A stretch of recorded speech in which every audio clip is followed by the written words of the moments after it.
Well, good afternoon. Welcome once again to Butch Maxwell's Complete Waste of Airtime for the first time in this is 2 weeks off, and I'm glad to be back. I have been in Greece and really had a great time. And much as I would have enjoyed spending an hour with you here on Wednesday afternoons, I was happy with that decision of being there, especially given what went on in the Ohio Valley while I was gone. Here, Greece. Yes. Here, Greece. Yeah. I think the scales are really tipping. They really are, and especially given, as I said, the weather and stuff. You guys just had a really challenging week, I guess would be a way to put it. And so, I hope everyone has gotten through most of the trauma of that by now. I know, though, that when we have serious power and wind problems, then those things can go on for some time. And I know Lola's still digging out of her issues. And at Wheeling Park, wow, just the devastation. It's just amazing to me.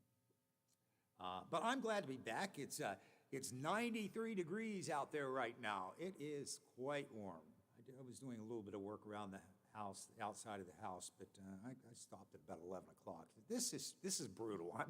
I'm not doing any more right now.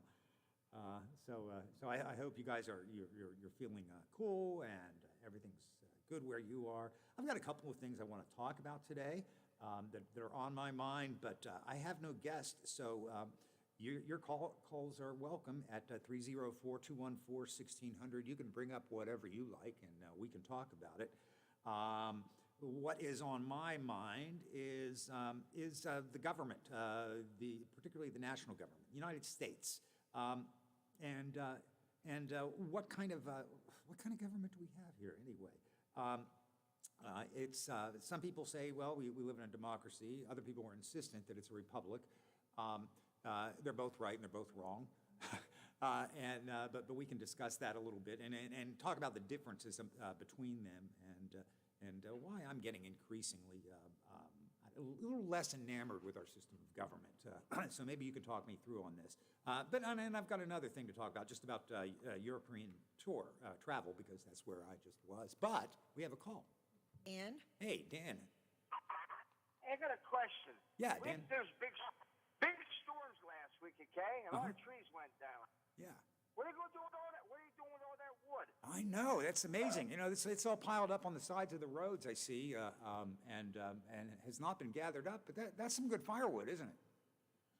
I went to up to Ogilvy to one of those shelters. We had a golf scramble, and there was no wood to burn. I think that'd be a good idea for the city to take all that wood up to Ogilvy and dump it right in front of them shelters. Yeah, I think that would be great. Yeah, I certainly hate to see it go to waste.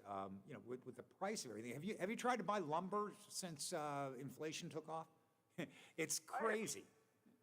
It's crazy, yeah. Hey, I got a reason for calling other than the trees. All right. My grandson left one of my son's puppies out yesterday, and it's miniature Shih Tzu and pug, and I live out here on Miller Street, so anywhere in Edgewood he might be. Somebody said they saw him under a car, so if anybody finds a dog, I live on Miller Street, and it's on Facebook, okay? Okay, yeah, it's a Shih Tzu mix, Shih Tzu and something else, you say? Shih Tzu and pug, thanks.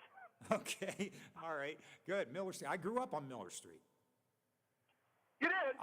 I did. At 143 Miller Street. That was the house where I grew up, and just sold the house. My mom and dad both passed on, and so just about a year ago we ended up selling the Miller Street estate. That's up there by Denny. Yeah, Denny. Yeah. He's he and my brother were good friends growing up. I live 10 houses away from that address. Okay, all right. 153.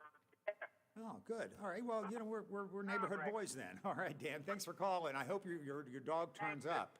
Bye-bye. All right. Bye-bye. Yeah.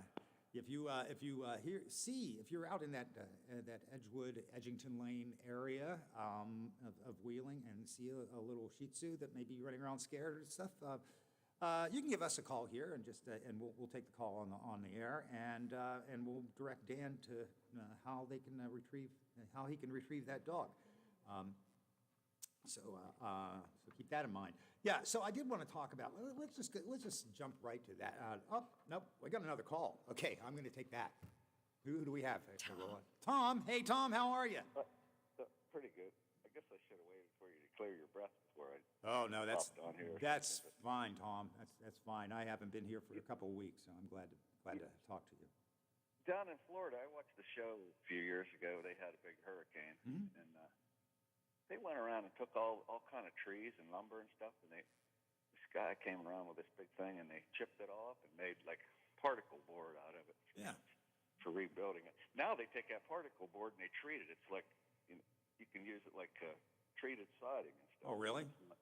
It's not like some of that particle board you wouldn't want to expose it to the elements and stuff. No, it acts like a sponge. And, Well, but I guess if you treat it, maybe it doesn't. Years ago, my father-in-law, he had these big pine trees cut down, and I took a lot of them. I left them like 10 and 12 feet long and took and had them milled. This guy out, Marty Mariner, he lived out Wheeling Creek someplace, and he had a wood miser, they call it, and it's no bigger than like a boat trailer, like you'd haul a speedboat on. Yeah. And he had these forks, and he'd just roll the logs onto his forks, and he'd mill that stuff up just about as fast as you could load it onto your pickup truck. He would dial it in. Well, let's just make some let's make some like 2x8s and stuff. And Wow. He'd cut all these slabs like an inch and a half or an inch or whatever size you want. I mean, it was fast. Wow, that's incredible. But, well, I mean, if somebody had something like that, and you would just leave the logs in place and just take and move this thing along. Yeah, Whether it would it's out be. in the middle of a golf course or on the edge of the road or something, you could mill it right there. You wouldn't necessarily have to transport it. Yeah, that would make a lot of sense. I'll tell you what, they could come by my neighborhood and pick up a lot of stuff. Did they leave some of it just long, or they just got it so they could move it off the road, or what? Most of it is long. I've seen some of it chopped up into smaller sections, but it's still like it's going to take trucks to move this stuff. So and people are having to mow around it and things like that. So I don't know. But I made a little money. This one lady, it ends up I grew up with her, but she lives out here in St. Clairsville, and I don't know. She had some trees that's fallen in the driveway, and this other guy gave her my name, and I cut some stuff. But anyhow, she called up, and this big locust tree had knocked their power lines down. Mm-hmm. It was just all over the yard and across their driveway and stuff. And they called me, and then she says, "Well, how much do you want?" I says, "Well, I don't know." I had it all busted up and split and everything. It's the biggest load of locust I'd ever put on my pickup truck, and I'll sell it at some point. Yeah. But she goes, "How much do I owe you?" I said, "I don't know, like $100 and I'm talking to her doorbell. She's in Bethesda, and I'm sitting there talking to her doorbell. I was like, "How did you get in your driveway? I didn't even see you come in." She goes, "No, I'm in Bethesda." I said, "You're freaking me out." So anyhow, the next day she gives me a check for like $200.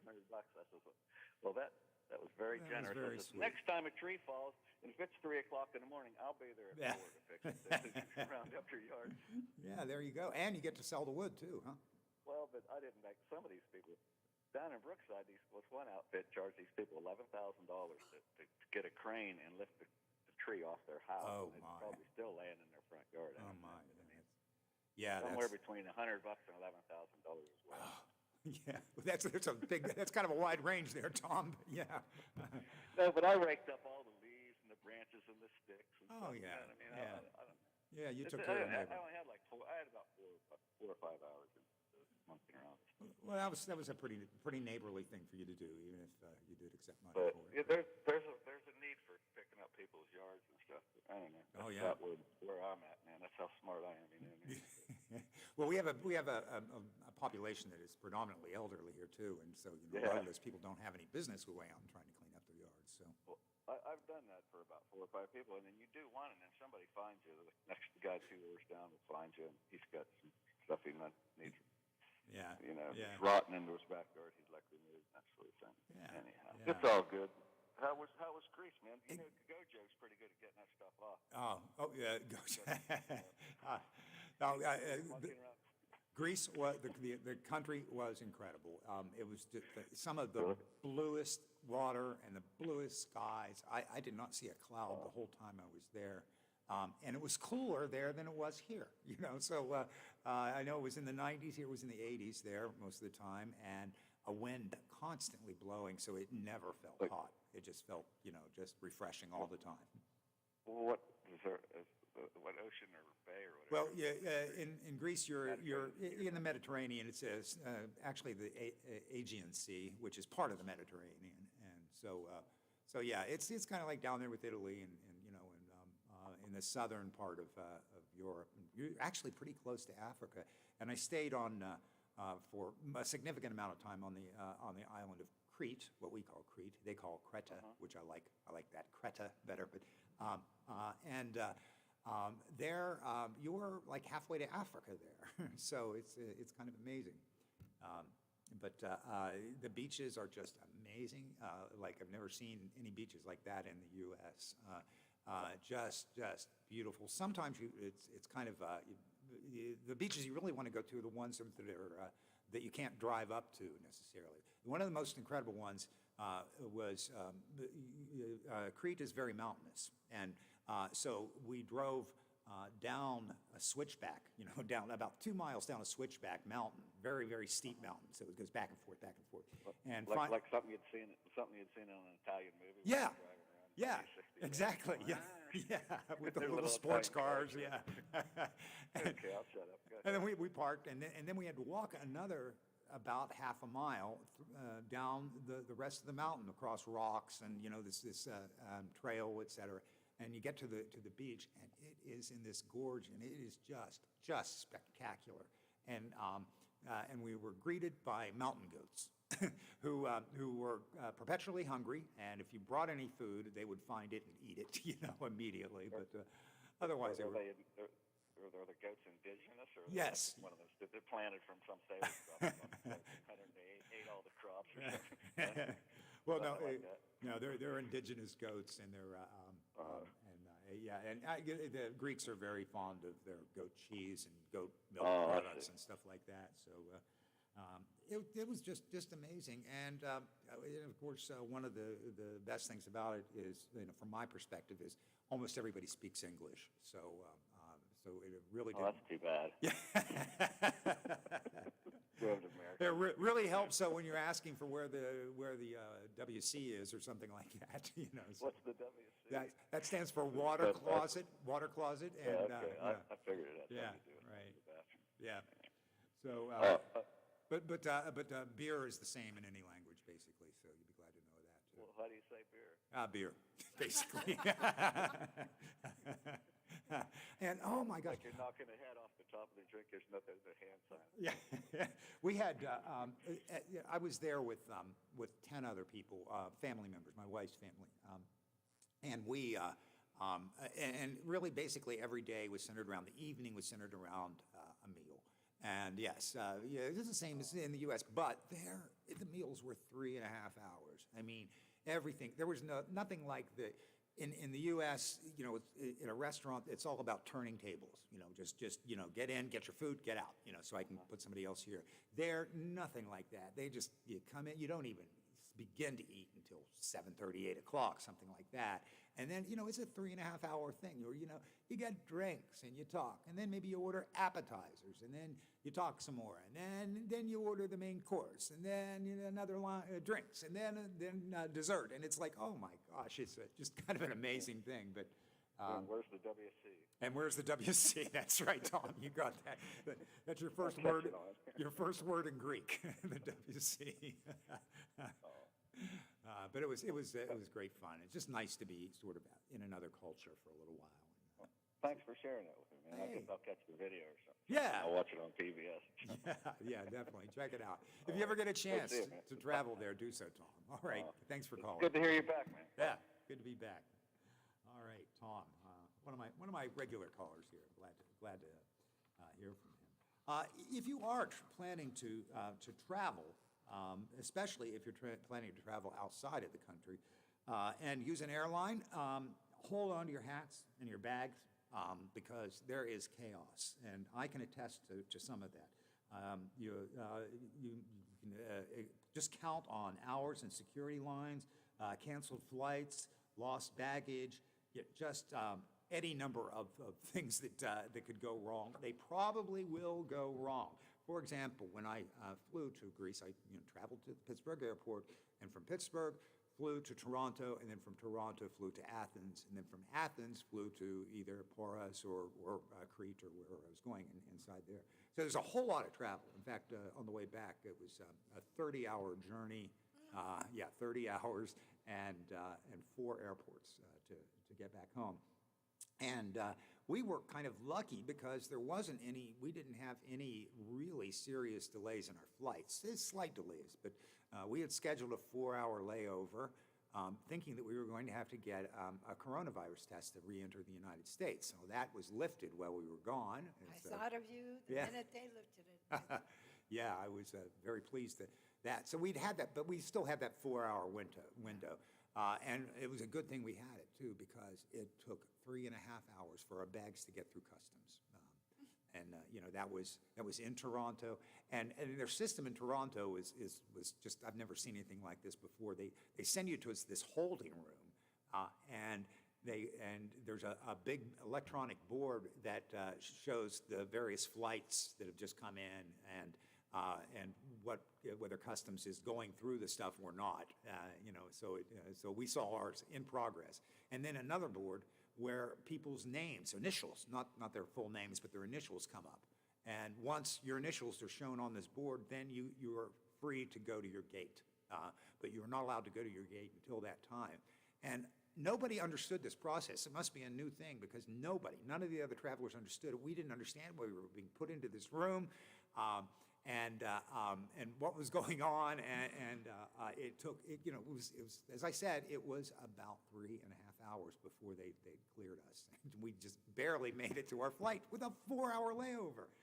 This is going on not just with me and in my experience, but what we have now is the perfect storm in the travel industry with multiple contributing factors. We've got the lifting of the coronavirus travel restrictions across Europe and, of course, in the United States as well, which caused a sudden surge in demand.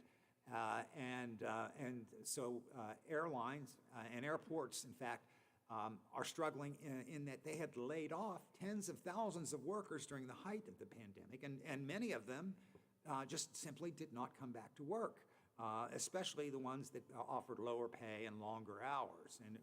And recruiting new training staff, particularly pilots and airport security staff, that can take a lot of time, and most of those positions are not going to be filled in time for the peak summer travel season, which happened, by the way, starting yesterday.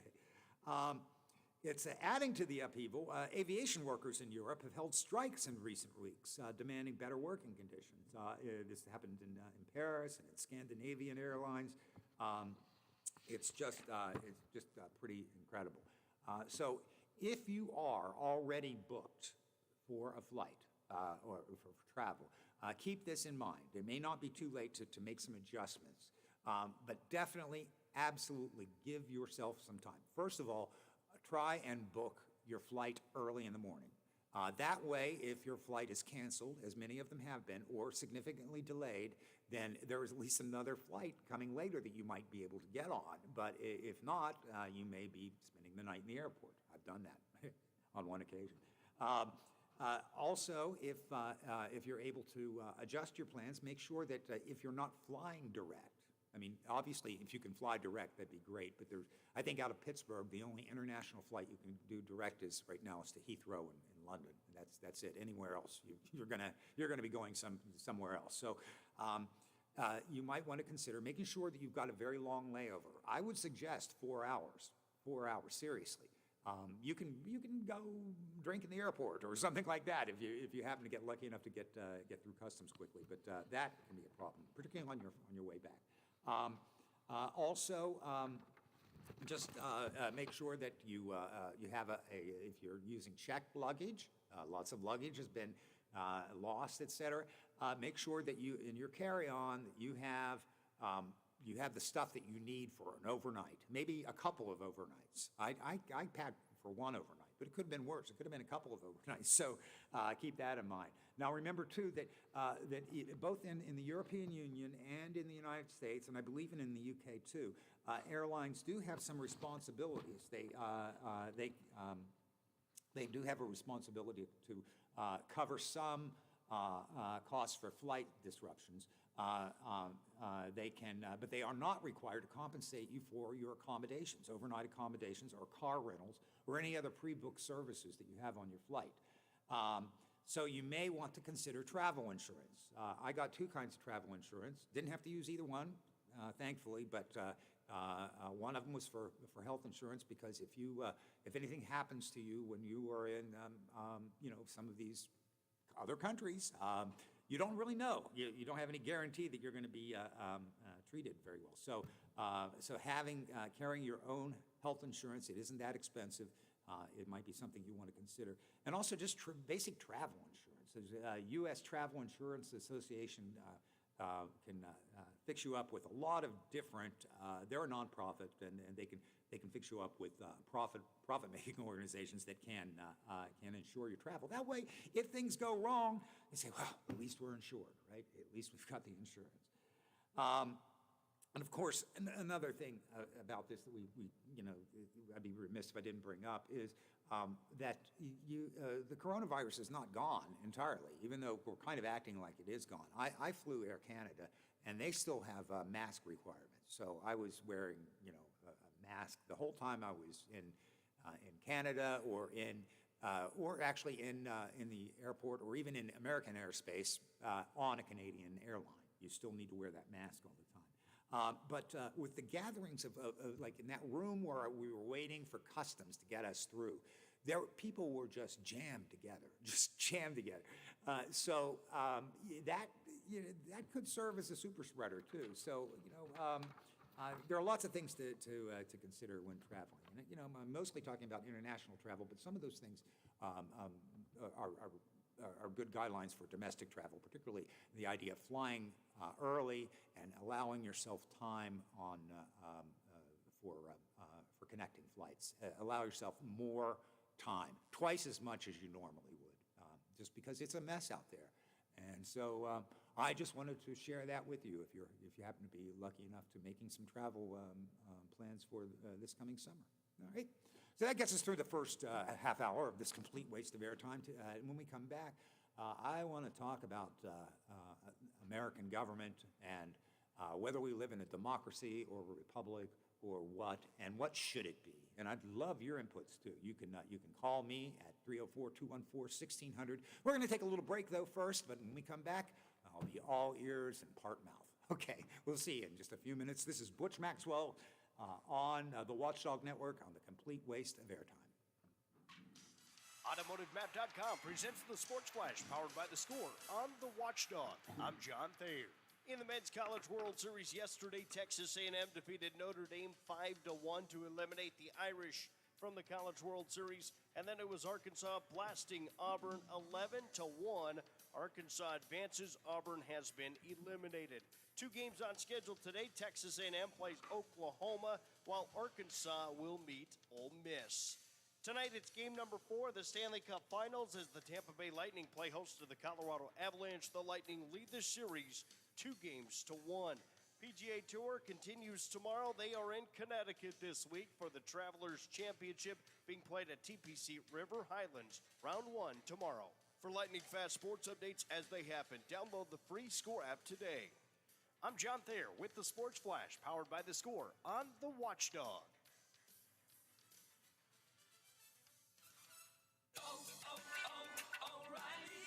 This is Sarah's O'Reilly Auto Parts story. Driving cross country with 2 young children is ambitious, to say the least. Then our check engine light came on. We pulled into O'Reilly Auto Parts and they tested it. Turned out it was a faulty sensor. They referred us to a great mechanic just down the street, and we were back on the road in no time. O'Reilly Auto Parts.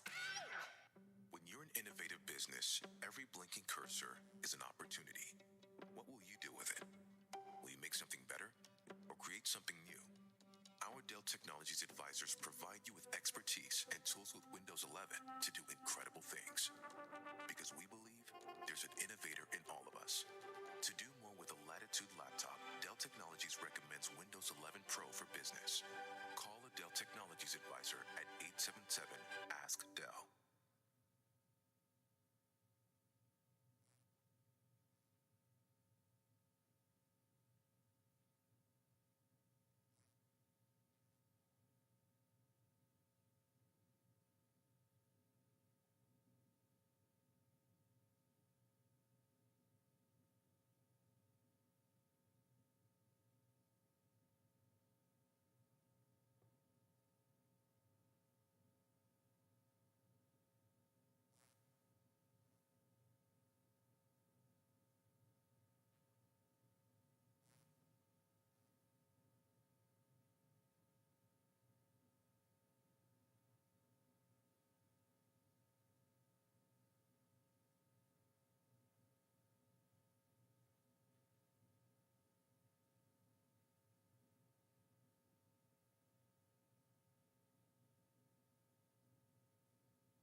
about 30 seconds ago.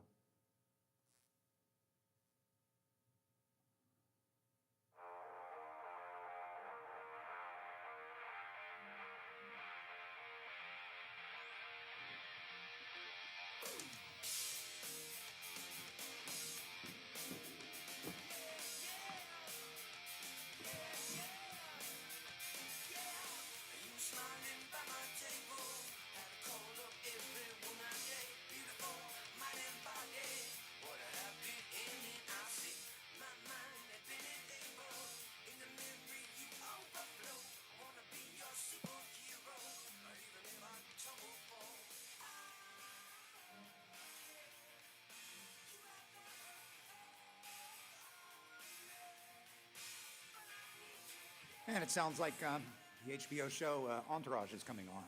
Yes, it does. Yeah, I yeah. love that show. Yeah, I kind of enjoyed it too. It was kind of a lot of fun. Do we have a call? Yeah. All right. Welcome back to Butch Maxwell's Complete Waste of Airtime here on the Watchdog Network, and we have a call. Who do we have? Yeah. This is Bill. Hey, Bill. I want to talk to you about Greece, but in the first minute here, Yeah. suppose 3 gigantic trees fell off of your neighbor's property onto your house and took out half your porch and totaled your car. Would you try to get compensation from them? I think so. Yeah. I mean, Yeah, I already tried, and they complained of poverty. yeah. And this is something. So it happened to my neighbor's house too. So we got an estimate. They wanted $10,000 to remove everything. So me and my neighbor, we cut everything down. Took all week and moved it. Saved ourselves about $10,000. Oh boy. But my neighbors wouldn't even come up and even offer to help. And the trees came from their side. At my house, my insurance, it was act of God, they said. But I don't, they didn't say anything about the tree coming from the other side. Yeah. So my insurance will take care of the car, and then me and this other guy, who it also hit his property, we took care of these huge trees. Now, some trees you can't burn, which, but others you can. You know those ones that have those little green, I don't know what they call it. They call them little monkey balls. Okay, yeah. Those make great wood burning. Okay, fuel. yeah. But anyways. Were the trees, I just had a question. Were the trees dead, or were they healthy living trees that were? They were healthy, and I'd say there's at least 100. Well, these were huge. Yeah. Huge trees. It just ripped part of my porch roof off and just destroyed my car. Oh my, that is something. Yeah, nice car too. And one guy come up and he said, "Well, you're not." I have a Let's Go Brandon banner across my porch. He started crying.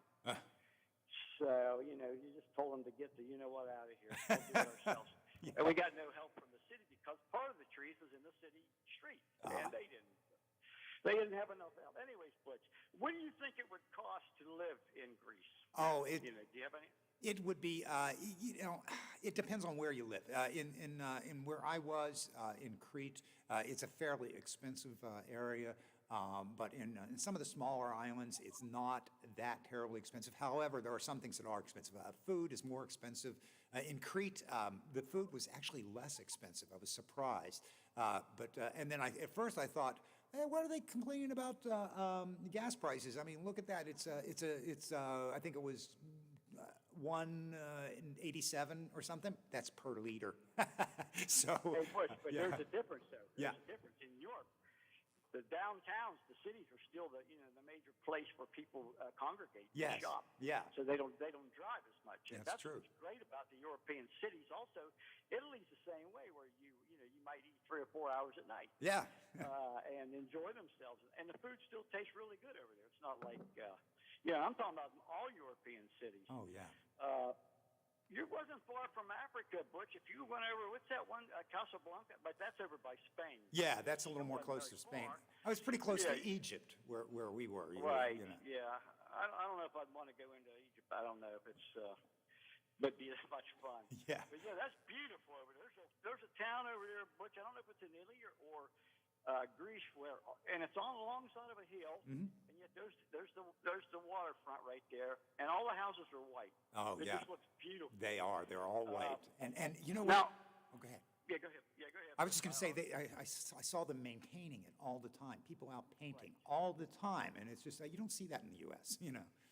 No, I don't know what the major sources of industry is over there because everybody seems to be relaxed all the time eating and stuff. Yeah. I know there's a lot of tourism in all those countries. My mother's from Northern Ireland, and it's not, as you know, Yeah. I mean, it's okay, but it's not like those southern ones. But Vietnam now, North Vietnam, it takes about less than $1,000 to live like a king now in North Really? Vietnam. You Yeah. get a nice apartment and live like a king, get a little motor scooter because everybody, rides scooters. Yes. In a lot of those towns they do. Yeah, You don't have they to do worry in about Europe, getting too. Run over. Yeah. So, and we're living the hard life in this country. Yeah. Another thing, we shortchange ourselves, Butch. Mhm. From first grade on, and you're a teacher, right? Yes. I think Spanish should be taught, wean it into the people, just like English is. I do too. So that everybody should go through life with at least two languages. I mean, agree, be yeah. better prepared. And Spanish is one of the major languages besides English. Yes. The other major ones are harder to learn: Chinese, Japanese, and Right. some of the Middle Eastern countries. But Spain, Spanish. Look at that. You got all of South America, and then in Europe, and if you learn Spanish, you might be able to pick up a little bit of Italian. Yeah. I don't know. It's Yeah. a little bit different. It's but a little bit, That's but how we shortchange ourselves. Yeah, Which we it's- should start.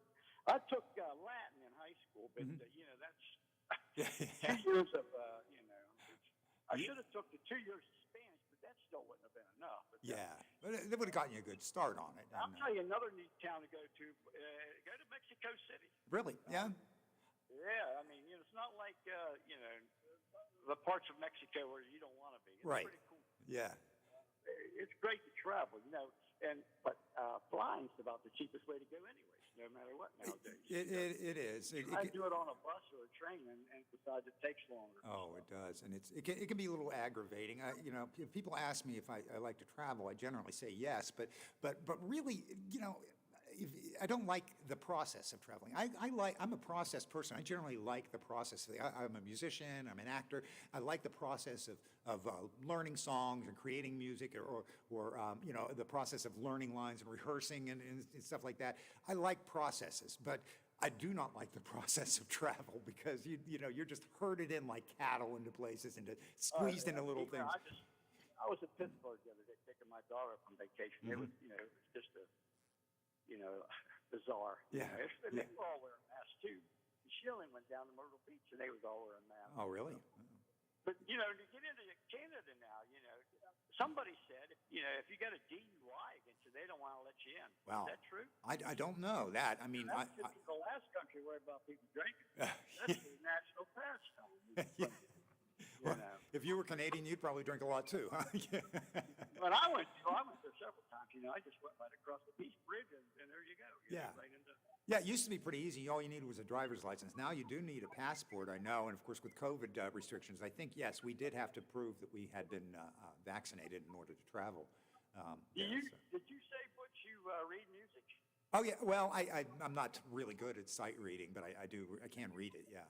I can read it for electric guitar, for guitar in first position. That's yeah. I imagine I could read it the rest of the way up the scale if I wanted to. Right. But Yeah. I can read it in first position, and in first position, that covers 5 frets. You can play a multitude of stuff and then come up with your own stuff. Oh, yeah. By Oh, yeah. fingering individual notes or playing chords or just coming up with a new chord or something like that. Oh, yeah. A lot of guitar players just use charts anyway. They don't really use They sheet use music. the numbers and stuff. Right. Yeah. They don't read the notes, Yeah. But yeah. I got into that, and I love it, And once you learn how to play a song, you can't describe, the feeling of that. Oh, it's great. It's great. Being able to tune a guitar by ear and stuff like that. Yeah. Yeah. Once you play a guitar, Butch, you can pretty much finger around on a keyboard. Yeah. Yeah. It's all relatable. Yeah. It's good. And I'm not. There's a group, Butch, called Tokyo Groove. It's all female band, Japanese band, and they don't use electric guitar player much. They use 2 bass players. These girls are outstanding. 2 bass players, a keyboard, and the drums. And Wow. These girls are. You can find them online. They're brilliant. These Well, bass players are brilliant. Tokyo what? Tokyo what? Tokyo Groove. Groove. Okay. I'll check it Tokyo out. Groove, and they got a surname, Husashi or something behind that. Man, they are good. You had me at two basses, because bass guitar is my primary instrument. Two bass players, Butch, they're excellent. That's excellent fantastic. bass players. Yeah.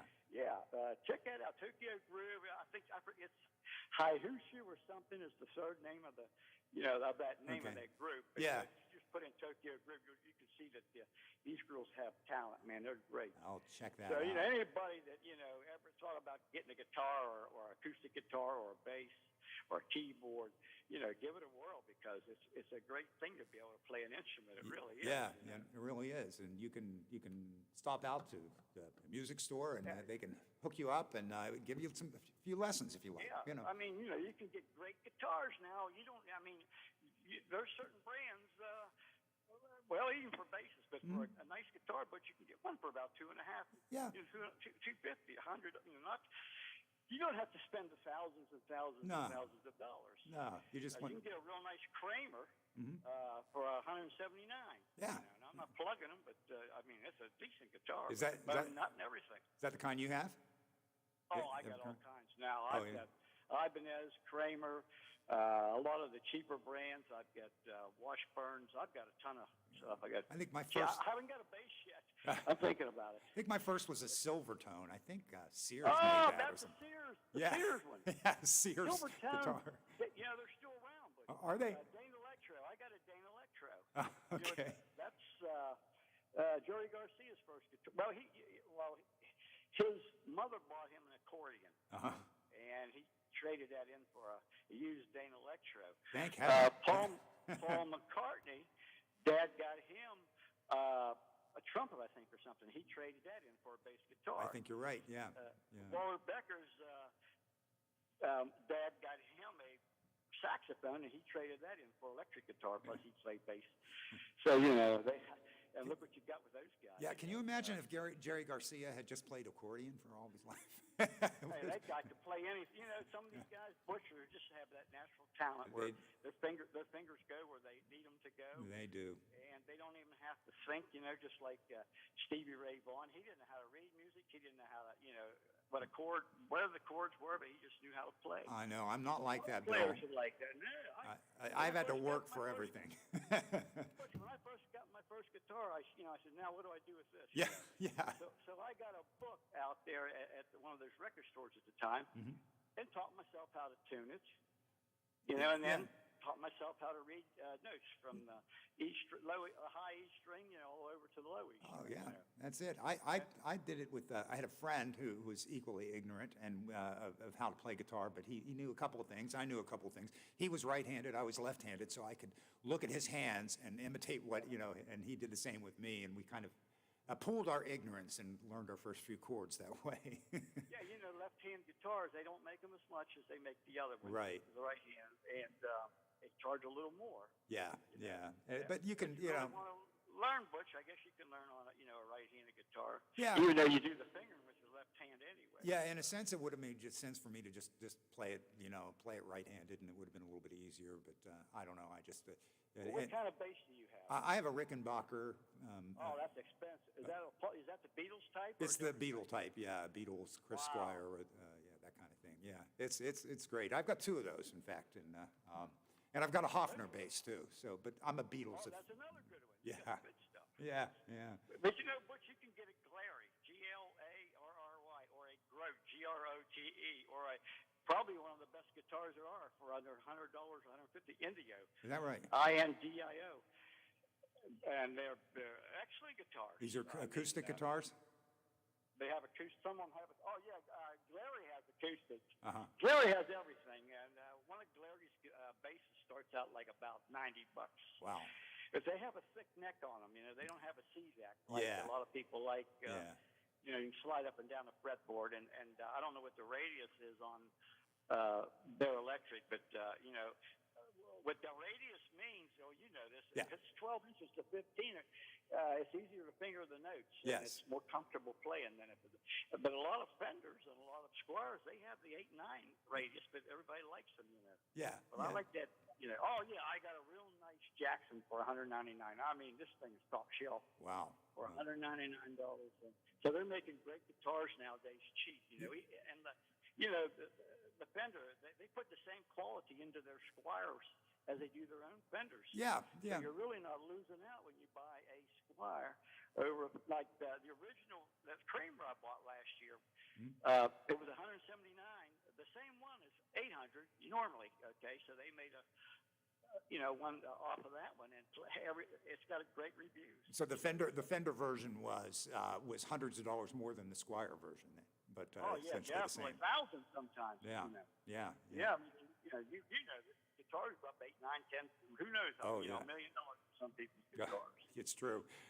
One good thing about them though is, if you got a good one, it'll appreciate value. It won't lose Yeah, value. people get one though. You know, if you get a real cheap one, sometimes let's say a guitar, you got to worry about the fretboard, Right. the action. People don't say they hurt their fingers. Well, probably it's because the action's too high. Yes. It needs to be close to the fretboard. That's where it's very easy to play. Right. And, sometimes the necks are warped, and and cheap strings. The strings are easy to replace and easy to put on too.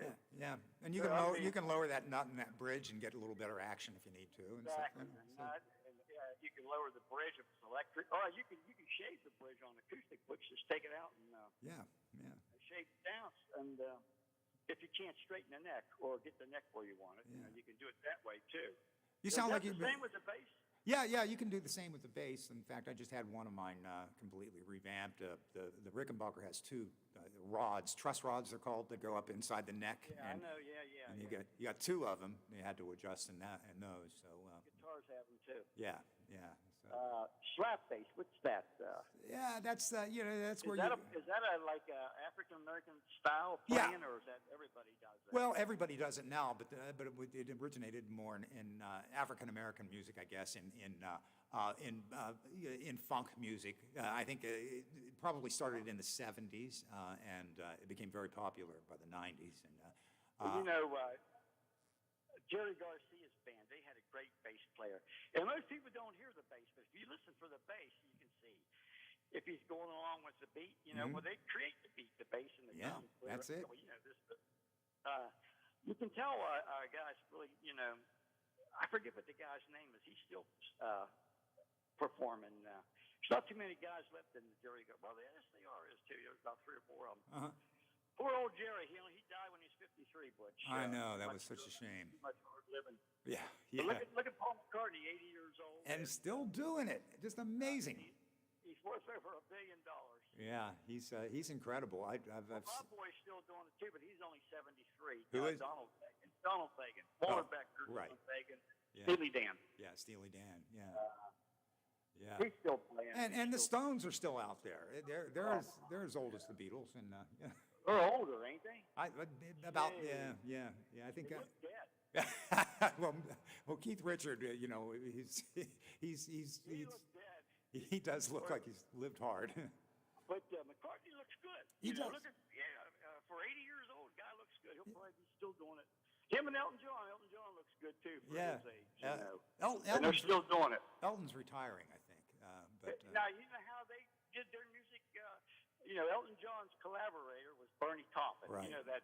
Yes. Okay, Bernie would send Elton a list of poems that he wrote, and then Elton would sit down at the piano and put the music to him. Yeah.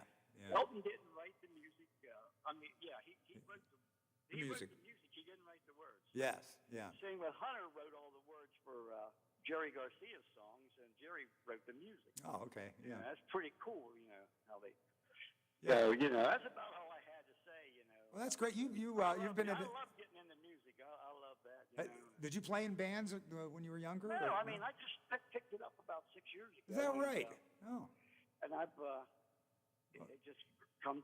I've always liked music, different styles, except for country stuff like that.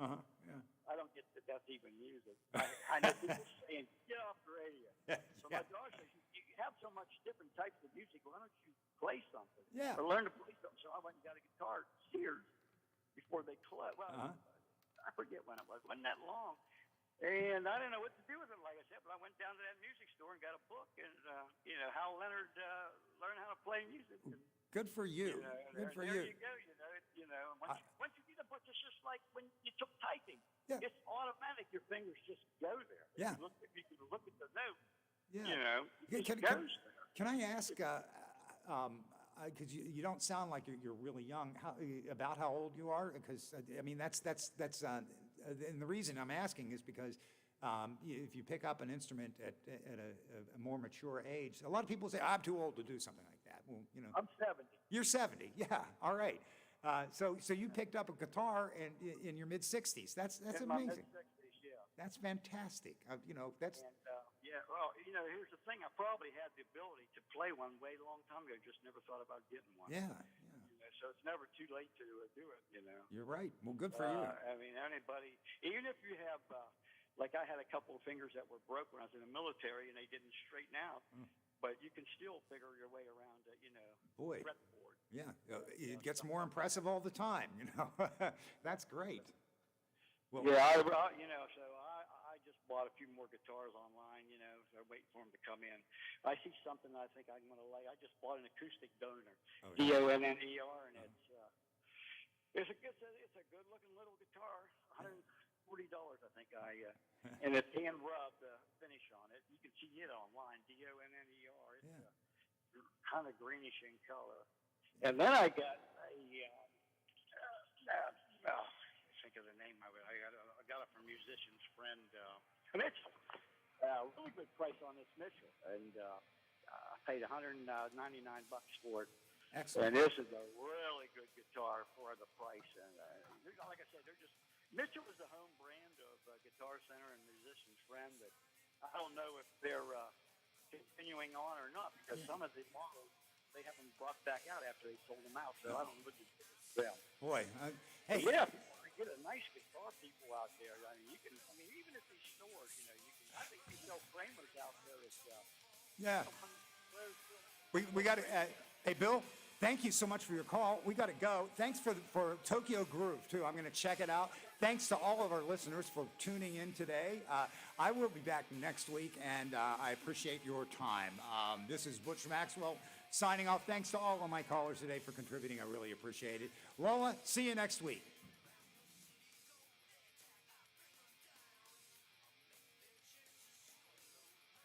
Watchdog is FM 98.1 AM 1600 WKKX Wheeling.